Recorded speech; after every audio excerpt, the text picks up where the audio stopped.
sadness and your solidarity in remembering the 9 individuals who died in this terrible tragedy yesterday. There's obviously been a lot of media coverage, and I'm sure you're all aware that this terrible incident occurred at Emmanuel AME Church down on Calhoun Street yesterday evening as a group of parishioners gathered there for a Bible study. The suspect entered the group and was accepted by them as they believed he wanted to join them in this Bible study. After joining them for some period of time, he obviously became very aggressive and violent, and it resulted in the deaths of these 9 individuals. I know much has been said about a number of them, and many of you may know some of them, may know all of them, and others you may not be aware of. So I want to take this opportunity to formally release the names of these individuals, and I appreciate, again, your support. I appreciate the support of the employees behind me who worked with these, and a couple of these individuals actually were or had been county employees. I appreciate our administrator, Mr. Keith Bustrin, joining us, and Chairman of Council, Sami. We all join in the sadness reflected in the community and these families. These names are being released in no specific order, but I will just go through them. And the first name is Cynthia Hurd. She was a 54-year-old lady who was currently employed in Charleston County as the branch manager for St. Andrews Regional Library. And obviously, we're all shattered by that and she'll be missed deeply. The next individual is Susie Jackson, 87 years of age. Another individual, Ethel Lance, 70 years of age. Reverend DePayne Middleton, Doctor, 49 years of age. And Reverend Middleton, the doctor, retired from Charleston County in 2005, where she was the director of the Community Development Block Grant Program. The next individual is the Honorable Reverend Clemente Pinckney, 41 years of age. As many of you know, he served in the South Carolina Senate currently. The next individual is Tywanza Sanders, 26 years of age. The next is Reverend Daniel Simmons, Sr., 74 years of age. Mr. Simmons was the only individual who did not die at the church, but was rather transported to MUSC, where he later died while he was in the operating room. The next individual is Reverend Sharonda Singleton, 45 years of age. And the last name is Myra Thompson, 59 years of age.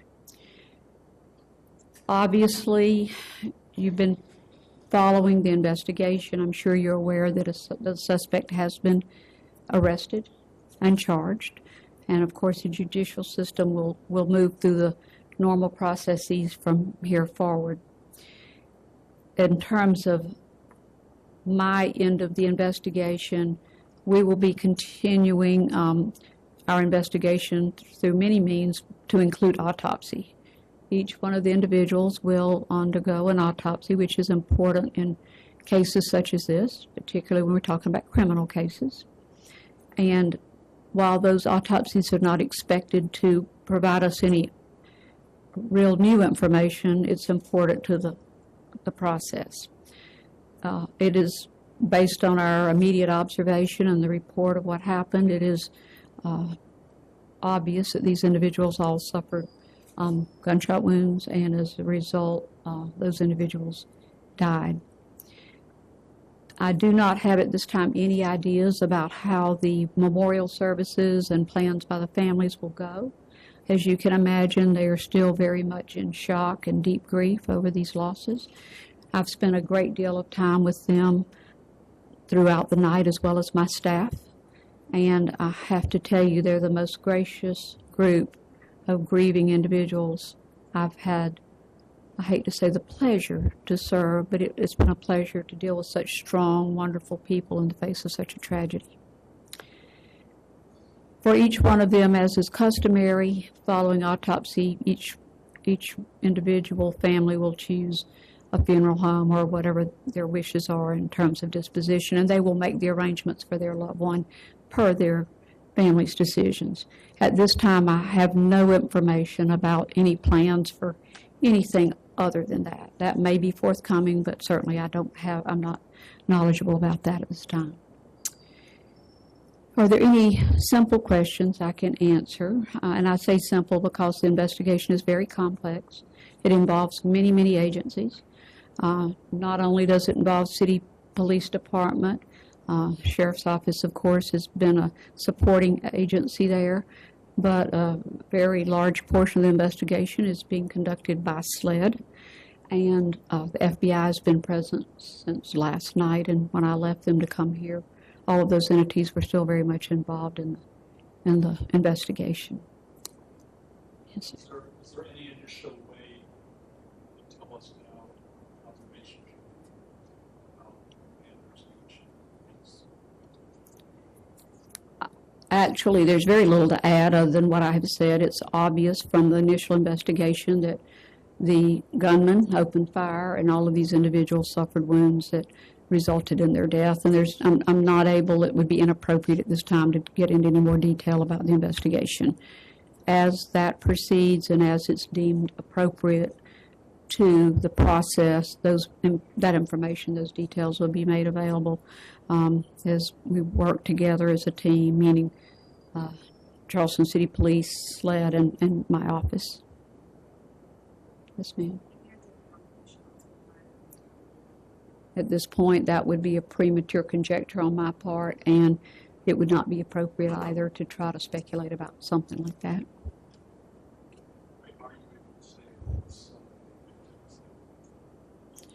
I think it's fair to say that that's true, and I really honestly at this time could not tell you who or how many, but I think it's fair to say that that's certainly the case, at least for some.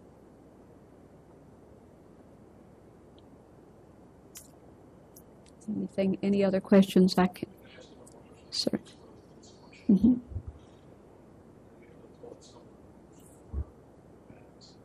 At this time, we'd be very premature to discuss such detail, but I understand that people are certainly interested. This involving so many individuals, it's quite complicated to go through the process in a way to deal with each one very individually and not impact the overall process. I do ask that you be patient and help those that you know and who are sharing in this grief to understand that this process is going to be fairly lengthy, even from my side. We more typically, perhaps deal with one case or maybe even two. But in a case such as this, with not only the numbers but the complexity, it will not be usual in the sense that we will not, it would be unfair to say to you that you should expect that all these individuals will be released to a funeral home by tomorrow, because that's just not, we can't do the process justice and do it correctly and cut any corners and get in a hurry, and it's going to take time, just like processing the scene throughout the night has taken a lot of time. The next processes are going to be lengthy too, and I ask that you bear with us. It's in no way because we're dragging our feet, but rather that we want to be so very particular and anticipate any potential problems that could arise from ever getting in a hurry or misstepping.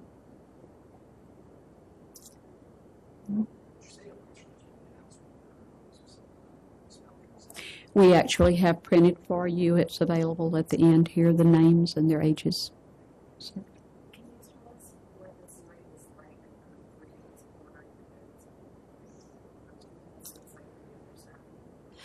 for It was, I think I can speak for my staff. Several of them are here with us here in the room. It is obviously both, we're human too, and we're touched by the terror of such an event.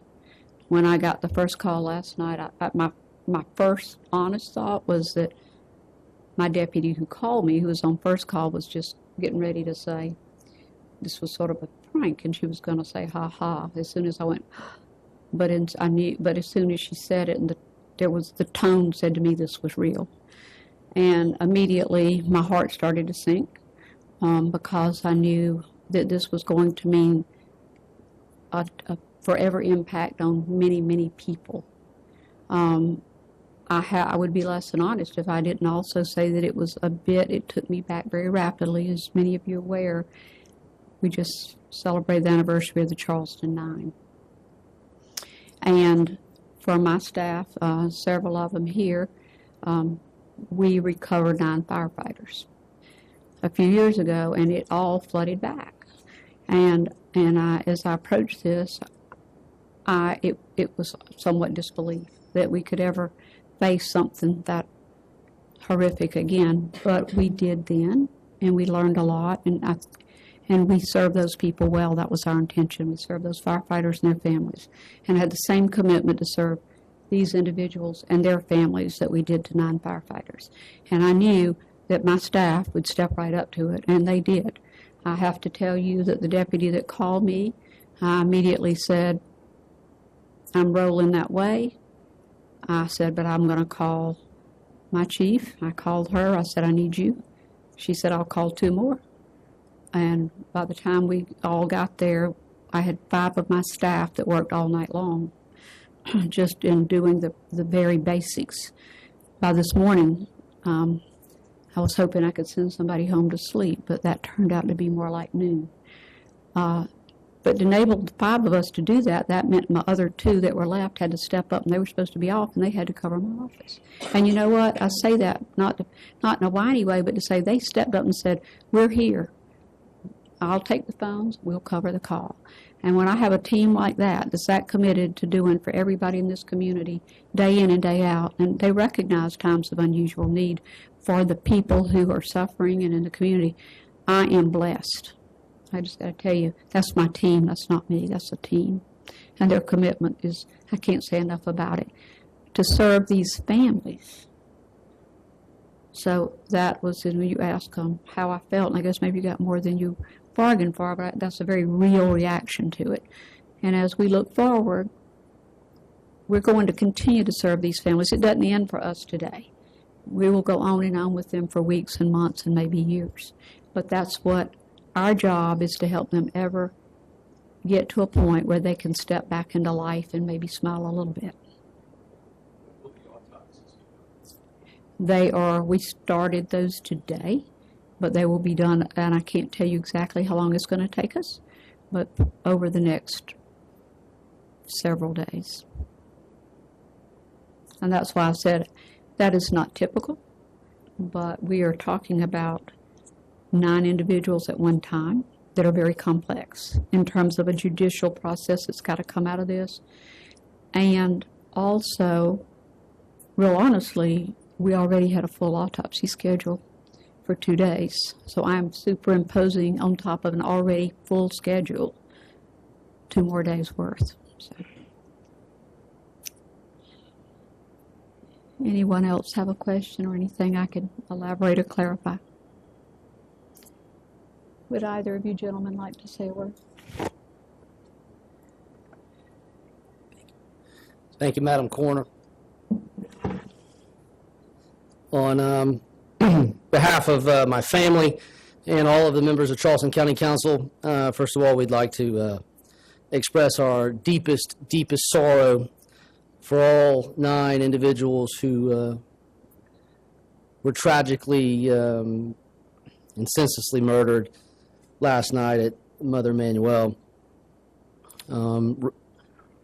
Senator Pinckney was a friend to this community, a friend of mine. We served together on various boards and committees at the Council of Governments, and will be deeply missed. His leadership and his calmness, something that a trait that he always seemed to be able to bring, and for a man of his stature and his again calmness to be taken in such a senseless and tragic manner seems just to be the most ironic thing in the world. But let me say, first of all, that we have the very best employees in South Carolina and Charleston County, if not in the entire country. What I witnessed last night and what I've witnessed over my 7 years on county council is a group of folks who give their all the time, and when they really need it, they give more than their all. And I can't tell you how proud I am of their heart and passion and the teamwork that they display. But we did, in saying that, it really makes it sorrowful to lose two of our own. Reverend Dr., as the coroner stated, retired from Charleston County in 2005. She was with our CDBG department, for anyone who knows what that is. It's the Community Development Block Grant. It's a way that we reach out to poor individuals in our community, and we fix roofs, and we help them with septic tanks, and we do the things, the human things that government's supposed to do. So in a very big way, she was doing very human, kindly things as her role in government for others. And then Ms. Hurd, Cynthia Hurd, who spent 31 years serving this community, most of which as a librarian, teaching children and helping others read at the St. Andrews Library. And on behalf of County Council, we are going to name from this day forward the St. Andrews Library the Cynthia Hurd Regional Library. We think that's a fitting honor for her, for someone who spent 31 years in our community. And it's the very least we can do for someone who was a true public servant. We are sorrowful and we hurt today. And some of us are probably angry. I know I was last night as I stood in our fantastic consolidated dispatch center with some of the very, very best first responders in the world. And I am humbled to be part of it, and humbled to be part of that team, and can't tell you how proud I am of humankind, even when someone does something as nasty as they did. But to watch the good people and citizens of this community come together as they did. And let's pray for these folks. Let's hold all 9 of these families in our hearts. And then let's make sure that we bring this individual to swift justice in our court system. And there will be hard days to come, but we've got good people.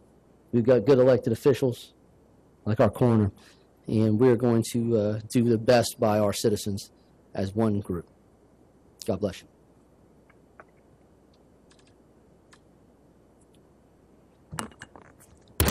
Again, thank all of you for coming. I think it's a tremendous testimony to your support of the citizens of our county, and particularly these individuals who have died so tragically. Thank you.